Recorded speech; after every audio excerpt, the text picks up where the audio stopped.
Hey guys, Demon here, and today we are reviewing Amphibia episode 10. So, this one has two episodes like usual, Toe Tax and Prison Break.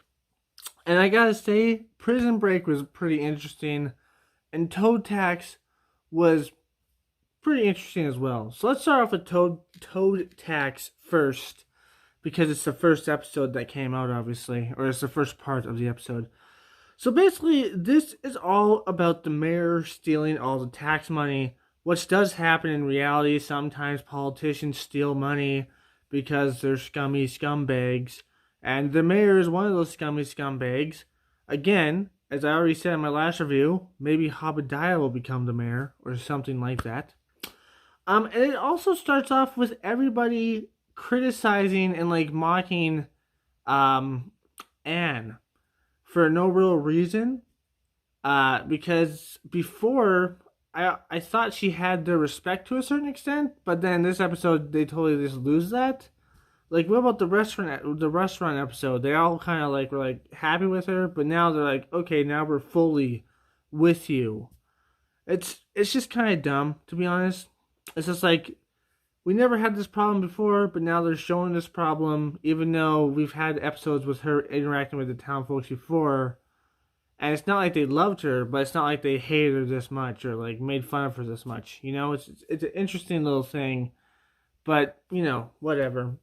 And then we have these guards that come from this castle or this tower, the same tower that they're keeping Anne's friend in. I forgot her name, but blonde-haired friend. Um, so we see these guards coming, the same tower from the same tower, and they obviously talk about it and stuff like that. And then they hire Anne because Anne's like a warrior, I guess. She's like a badass woman. So they hire her, and at the end she sticks up for the town folks because they take everything. If you don't pay your taxes, they take everything. They don't beat you to death or beat you. They just take all your stuff. So she sticks up for the townsfolk, and that's pretty cool. It's pretty cool, I guess. And then we find out the mayor did it, and then we get an ominous thing where he says, "Oh, we're gonna tell the General Toad about this, and he's gonna come here and beat your guys' butts." And then we have Prison Break. And by the way, when they tell the Toad or the Captain Toad, I forgot his name, but he's like the main bad guy so far, at least in my opinion. I don't think he's gonna tell the blonde-haired girl because in the next episode, they become partners. The blonde-haired girl and him become partners. She becomes his second in command, but I don't think he's going to tell her about her friends just yet. So that's interesting to see that. So basically, the blonde girl's like a master manipulator, which people can be. Like you gotta see through these people. If people give you like lots of compliments and stuff like that, sometimes they're just nice people. Sometimes they're trying to manipulate you. You know. You always gotta see past the scam artist. I guess she's not technically a scam artist, but same concept, you know. She's just a master manipulator, and basically she's manipulating all these frogs, and she even manipulates the head toad frog to a certain extent. But then again, he's also kind of manipulating her and trying to use her as well to a certain extent. And his whole problem is that the valley is losing. They're losing their control over the valley, and the valley's just like, why do we have to pay taxes to these people? Because they don't really do anything. They're just kind of there, you know? And it's kind of true. It's just like they don't do anything. They're just kind of there. They're not helping us or anything. So she kind of helps him defeat these two giant birds. And then she just kind of becomes his second in command. So she's no longer in prison, and she's his second in command. And she tells him how to manipulate his troops to a certain extent as well. And then we get the most interesting part out of this. We get to see all this, which is pretty cool. We get to hear her talk for the first time ever, which is pretty cool. And we get the most interesting part out of this. Basically, she wants to go find her friends and go home. But the way she says it sounds like she actually gives a crap about her friends. Usually people like this, they don't usually care about their friends and stuff. They just use them. But sometimes they do, like to a certain extent. But they're just assholes and bad people at the same time, you know? So it seems like she generally cares about her friends. I already said this like on the episode that we saw her finding out that she had other friends there, you know? I said like, hey, he found out and she didn't tell him. I think it was like episode what was it, like 2 or 3 or something like that.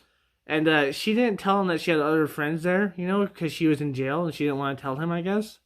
And she was trying to protect her friends, I assumed. And it seems like it was legit. So I think she actually does give a crap about her friends to a certain extent.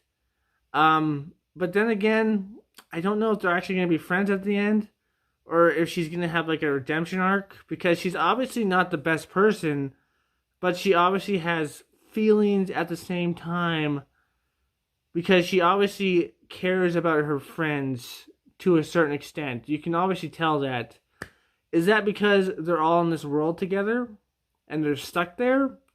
Or is that for some other reason? Maybe she actually genuinely cares about them. Like, I'm starting to feel like she does to a certain extent, but she doesn't. You know, I'm starting to feel like at the end we're going to hear some pretty harsh words coming from her about like Anne and maybe the other one as well.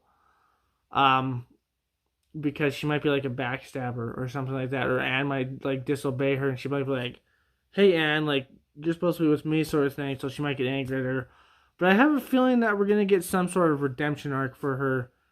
Like she's gonna do something really messed up, and then we're gonna get like a redemption arc with her. I have a feeling like that because I think she actually genuinely cares about her friends, even though she doesn't show it properly, I guess is the right term. You know, she doesn't show it to them, I assume, but she is showing it to us. So I get the feeling she genuinely cares, but she's still an asshole. You know what I mean? She's still a jerk, but she actually cares. You can be a jerk and care about stuff, but you should just be better, you know. But yeah, it's pretty interesting, and I enjoyed episode 10, and episode 11 is already out, but I'm gonna put it out tomorrow. Yeah, I'm gonna put it out tomorrow because I put out Spider-Man technically today, but I tried to put it out yesterday, but I watched it kind of late. But I did put out Spider-Man Far Away From Home trailer yesterday, or technically today. But yeah, anyways, I hope you liked this review. If you did, like, comment, subscribe, and share. Hit the bell notification because you love my content, obviously, and that's the best way to keep in tact with it. Go down to the link below to go check out my Twitter because you like my Twitter as well. Sometimes I tweet random stuff. Most of the time, I just tweet like episodes and stuff like that. But anyways, I hope you enjoyed. If you did, as I already said, as always, my friends, stay sane. Peace. Guys, I hope you enjoyed that video. If you did, you should check out this one or this one. Or, you know, click right there because that will subscribe to my channel. That middle one right there. Anyways, I hope you liked it. If you did, like, comment, subscribe, and share. Go to my Twitter and follow. As always, my friends, stay sane. Peace.